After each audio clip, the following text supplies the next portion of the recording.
Hello everyone. तो हम कर रहे हैं रिवीजन सर्कल्स की फॉर जेई 2022। तो अगर आपने फर्स्ट लेक्चर नहीं देखा है तो एक बार उसको भी ज़रूर देख लेना। तो चलो आज की वीडियो स्टार्ट करते हैं। आज की वीडियो में हम करेंगे कुछ स्पेशल सिचुएशंस। तो सबसे पहले करेंगे condition of two circle to touch. Condition क्या है, जब दो सर्कल टच करेंगे तो उनकी कंडीशन क्या होगी। तो सबसे पहला जो है वो है अगर हमारे सर्कल एक्सटर्नली टच करते हैं, ठीक है, एक्सटर्नली टच करेंगे ऐसे। दूसरी सिचुएशन है अगर सर्कल इंटरनली टच करते हैं, मीन्स ये वाले, ठीक है, अगर सर्कल हमारे इंटरनली टच कर रहे हैं, ठीक है। लेट से इसका रेडियस हमारा R1 है, ये सर्कल C1, ये सर्कल C2, सर्कल 1, सर्कल 2, और ऐसे ये हमारा सर्कल 1 और ये वाला सर्कल 2। एंड लेट से इसका सेंटर C1 है, इसका सेंटर C2 है, एंड ये रहा इसका सेंटर C1 और ये इस छोटे वाले सर्कल सेंटर C2, ठीक है। C1 का रेडियस लेट से R है जो सर्कल 1 है, और सर्कल 2 का रेडियस है R2। ऐसे ही इसमें सर्कल 1 का रेडियस R1 है और सर्कल 2 का रेडियस हमारा है R2, ठीक है। तो अगर दो सर्कल एक्सटर्नली टच करेंगे तो उसकी सिचुएशन क्या बनेगी, C1 C2 is equal to R1 plus R2, ठीक है। ये जो मैं आपको फॉर्मूलास लिखा रहा हूँ ये आप अलग से कॉपी में लिख सकते हैं ताकि एंड में जब आप फाइनल की एक रिवीजन करो तो ये आपको एक जगह मिल जाए, ठीक है। C1 C2 क्या डिस्टेंस है, ठीक है, सेंटर से। C1 C2 जो मैंने यहाँ पे लिखा है ये सर्कल्स के सेंटर के बीच का डिस्टेंस है, वो किसके इक्वल होगा, R1 प्लस R2। अगर हमारे सर्कल एक्सटर्नली टच कर रहे हैं, ठीक है। अगर इंटरनली टच कर रहे हैं तो C1 C2 हमारा होगा R1 माइनस R2, ठीक है। मीन्स ये वाला डिस्टेंस C1 और C2 के बीच का, ठीक है।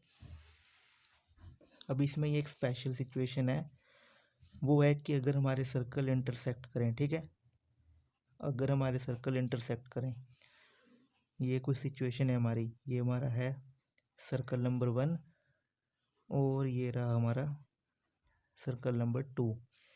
इसका सेंटर C1 पे है, इसका सेंटर C2 पे। ये रेडियस है R1 और इसका सर्कल 2 का रेडियस हमारा है R2, ठीक है। तो इसमें आप देख सकते हो ध्यान से दो कंडीशन हमारी बन सकती है, ठीक है। C1 C2 वो R1 R2 से छोटा होगा, ठीक है। देख सकते हो C1 C2 के बीच का डिस्टेंस। अगर हम सर्कल 1 का रेडियस अलग से कंसिडर करें R1 और ये अलग से कंसिडर करें R2 तो ये वाला पार्ट जो है ज़्यादा आएगा, ठीक है, तो लेस देन R1 R2। और अगर हम ये वाला पार्ट हटा दें तो C1 C2 ग्रेटर देन आएगा R1 माइनस R2 के, ठीक है। तो ये स्पेशल है, आप इसको ऑब्जर्व करके भी देख सकते हो। तो जो C1 C2 है वो R1 प्लस R2 से छोटा होगा लेकिन R1 माइनस R2 से बड़ा होगा। ये रहा R1 और ये रहा R2, इन दोनों को माइनस करेंगे तो ये छोटा सा डिस्टेंस आएगा और ये जो है C1 C2 से कम डिस्टेंस है, ठीक है। नेक्स्ट करते हैं। नेक्स्ट हमारी है if they do not intersect. अगर हमारे सर्कल इंटरसेक्ट ना करें तो उनकी कंडीशंस क्या होगी, ठीक है। इसमें भी दो कंडीशंस बनेगी, ये हमारा सर्कल 1 है एंड ये लेट से ये दूसरा सर्कल 2 है, ठीक है। अब ना तो ये टच करेंगे और ना इंटरसेक्ट कर रहे हैं, ठीक है, तो डू नॉट इंटरसेक्ट। लेट से इसका रेडियस हमारा है R1, ये C1, ये C2 और हमारा इसका रेडियस लेट से R2, ठीक है। तो इसमें आप देख ही सकते हो कि जो C1 C2 है ग्रेटर देन होगा R1 प्लस R2 के, ठीक है। R1 प्लस R2 तो बस हमें ये वाली वैल्यू यहाँ से यहाँ तक और ये वाली वैल्यू, ठीक है, ये वाली वैल्यू मिलेगी। लेकिन C1 C2 के बीच का डिस्टेंस करें तो ये पूरी वैल्यू होगी, तो C1 C2 is greater than R1 R2, ठीक है। अगली कंडीशन है अगर सर्कल अंदर हो, ये टच वाला हो गया, ये रहा हमारा सर्कल 1 और ये रहा सर्कल 2। ये टच नहीं कर रहा, ठीक है, यहाँ पे फिगर थोड़ी यार गलती है, अजीब सी बन गई, ठीक है, पर हमको कॉन्सेप्ट समझना है, ठीक है। लेट से इसका रेडियस R2 है और इसका रेडियस हमारा है R1। इसमें आप ध्यान से देख सकते हो इसमें क्या आएगा, C1 C2 है, लेस देन होगा R1 माइनस R2 के, ठीक है। यहाँ पे थोड़ा सा डिस्टेंस बच जाएगा ना, ये सर्कल टच नहीं करते तो C1 × C2 किसके लेस देन होगा R1 - R2 के, ठीक है। नेक्स्ट करते हैं, नेक्स्ट हमारी है equation of the common code of to circles, ठीक है। S1 = 0 and S2 = 0। सर्कल 1 है, ये सर्कल 2 है, ठीक है। ये मैंने आपको स्ट्रेट लाइन में बताया था ना कि जो हमारा जनरल इक्वेशन होती है स्ट्रेट लाइन की S, वो सर्कल को भी रिप्रेजेंट करती है ना, ठीक है। तो ये रहा हमारा पहला सर्कल, ये रहा हमारा दूसरा सर्कल, ठीक है। और ये इनकी कॉमन कोड है, ठीक है। लेट्स से AB, तो AB देख सकते हो आप, AB is the common code of circle 1 and 2, ठीक है।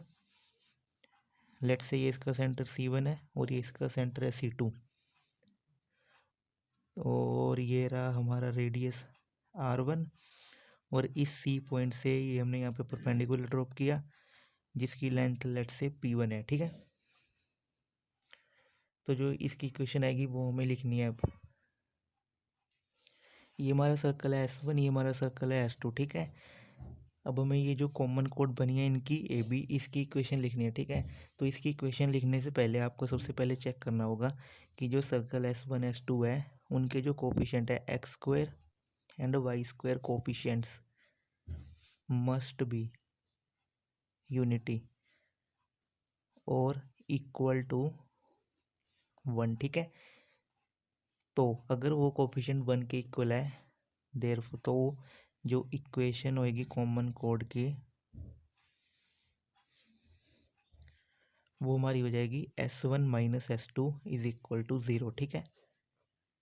अगर आपको दो सर्कल गिवन है जो इंटरसेक्ट करें और पूछे कॉमन कोड क्या है, ठीक है।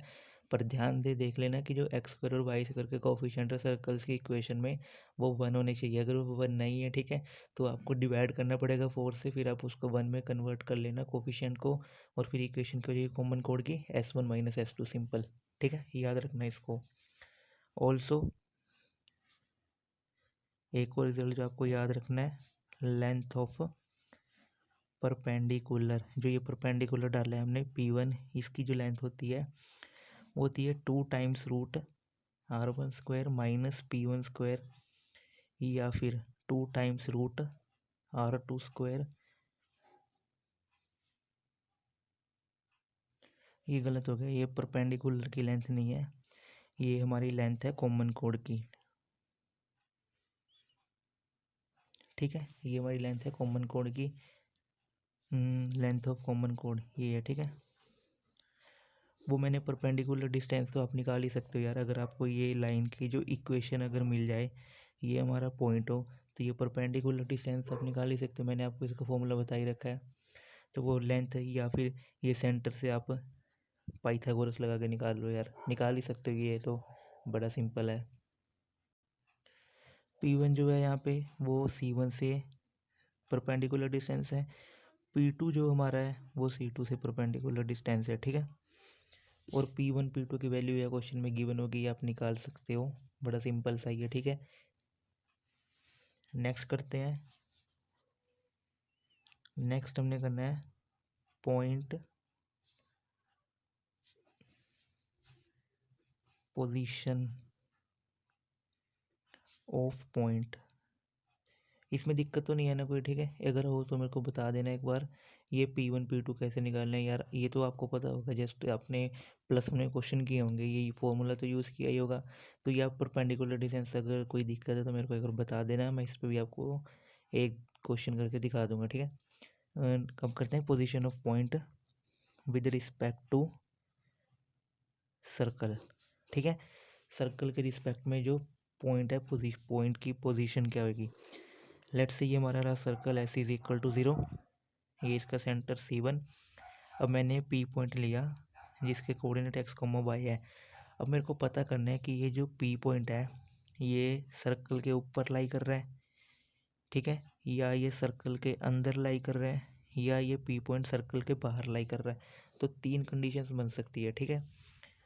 पहली लाइस ऑन सर्कल, या सर्कल के ऊपर ही ये लाई कर रहा है।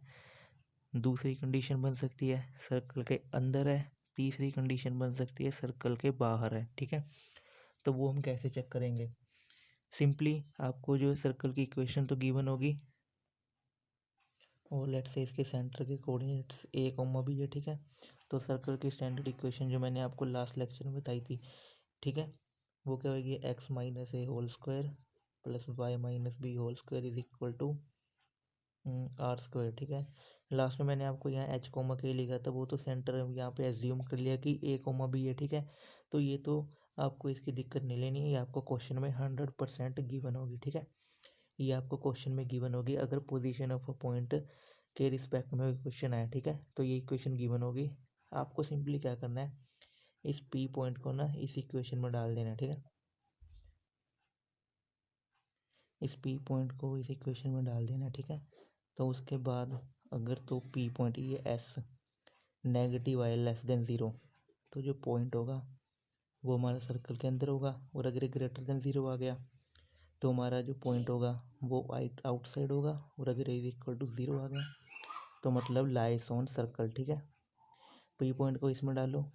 ठीक है, चेक करो आपके वैल्यू क्या आ रही है, लेस देन ज़ीरो आ रही है, ग्रेटर देन ज़ीरो आ रही है, इज इक्वल टू ज़ीरो आ रही है। लेस देन ज़ीरो तो इनसाइड, ग्रेटर देन ज़ीरो तो outside, is equal to zero तो मतलब सर्कल के ऊपर लाई करेगा point. Most of the situation में आपको पता है क्या गिवन होगी? स्टैंडर्ड इक्वेशन क्या होती है? X square plus y square plus 2gx plus 2fy plus c is equal to zero, ये वाली गिवन होगी। ठीक है, और आपको क्या करना है, पॉइंट को इसमें डालो, साइन चेक करो और आंसर लिखो। क्वेश्चन करते हैं इसका एक।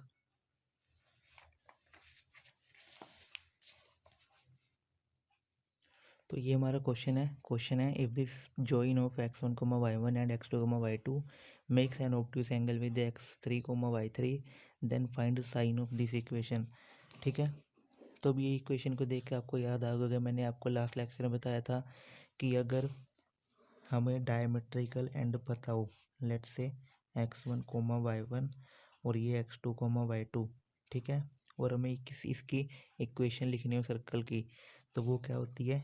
x माइनस x1, जहाँ पे लेट्स से ये p पॉइंट ले लिया, x y कहीं पे भी सर्कल के ऊपर अंदर। ठीक है, x minus x1 into x minus x2 plus y minus y1 into y minus y2 is equal to zero.